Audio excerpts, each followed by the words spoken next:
O te whaatalo whātu I le nei tai au, usimealo whaafonga o talafoa Radio Samoa. E se whaamtalanga na tu ina tu le mia, ma o le ua toe whaato ese ai le ko mesino leo leo. O le asona nafi na toe whaamanino mai ai ma whaato ese Andrew Costa, a ngā I le mia Chris Hipkins, I le se o whaamtalanga whaatatau I tangata ngā luluai lungo le awala. Le e whaapea na whaasi I lima e nisi Hawke's Bay, whaonga ai la au malosi. O ni whaamtalanga na sauno mai ai ma le mia I le whaato aalia e o le nei mata upu, ma ia te ena e eise mea whaapea na tupu. Alana saunoanga manino o le tala mai lea le ofisa o leo leo. O leo fo iwa whaato ese le palemia I le atunu o no le se o whaamtalanga na ia toi whaaso e na mai. E ui ele o le komisina I a Costa lea na pasia whaamtalanga nei a ngā I le palemia, peitai, o na o ia o le whaaulu ma o lana au whai ngā luenga o lea ua ia toi tau tino ai o lona se.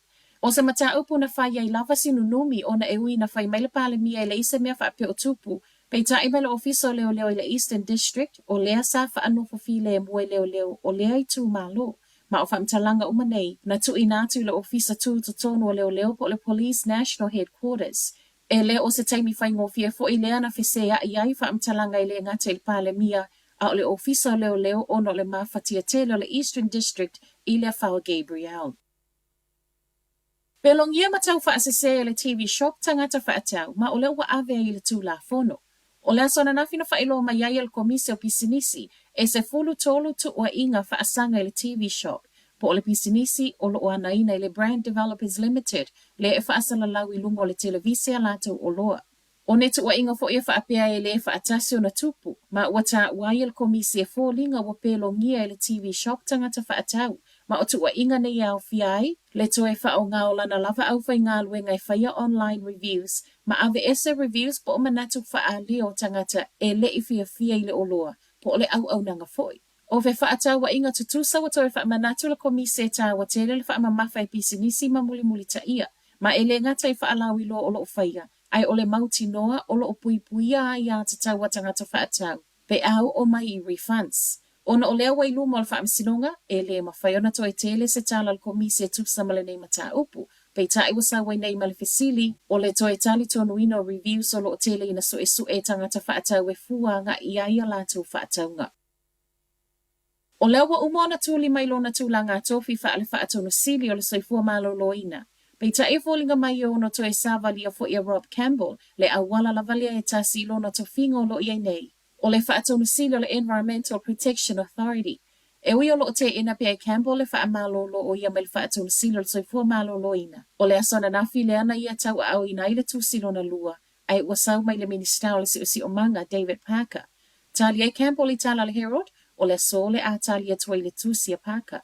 A whai e tu tūsa whaamtalanga o tūsi a minister to alua, o le tūsi a Parker ana nafi, ma le tūsi a le minister o le soifua malolo ina Aisha Verrill le ana tu inatu ia I le asalua, o le whaamawai mai po o le whaamalolo o lo no winga, o le a le toi nofo ia fo ia Campbell le isi nofo a whaatonu sili, ma o le a lua ia ia na ngā luenga le toi ia I tutonu o le vai aso tasi. O le sona e lua o le mata upule nei, o le manatu o lau kone karate o lo whaafai ngā luenga I oe, a to ai ma le toi mawhau ai e le I tuuina I lunga o le social media.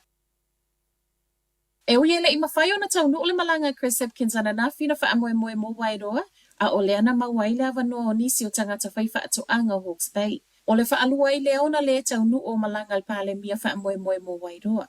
O le vaiaso tā luai o le laulo wa le tau, a ona nafi, wa whaale tonu le helikopa le ami. Na suia I loa nga I poke tapu ma whailoa I ai matangata whaifa ato anga kiwi fruit ma apu, ma ele I aisa ta amilo na o whaamtalanga tu sa sao leana iai I lea whailoa inga. O se tase whaifa ato anga Ratahi Cross, e peona ia toi tā ua I lungo tala le News App, e silia ma le tolu se fulu miliona le ngā ua iei nei lana wha ato anga, ma o le whainga tā, e le aini ini siwa e mawhaiona tapa, na uma lea e wha awa watu le palemi I Hastings, ma o le langona lava e tasi o le mo o mia o se fesoa soani vave. I nei whailoa inga wa whailoa ia tangata mawhatia, e le o lava le 2.5 miliona wa wha amatu umai le malo mo whaifa ato anga, ma le au whaila fumanu. Matala muli, ave leo tangata to atolu e tusa ma le whaamanu alia tinga ino le to atasi le pamu penisini I New Leni au Kilani. Reportia leo I le tau nei, o le afo le ono I le afiafi le pamu penisini le Carly Clark Road le ana tupu ai.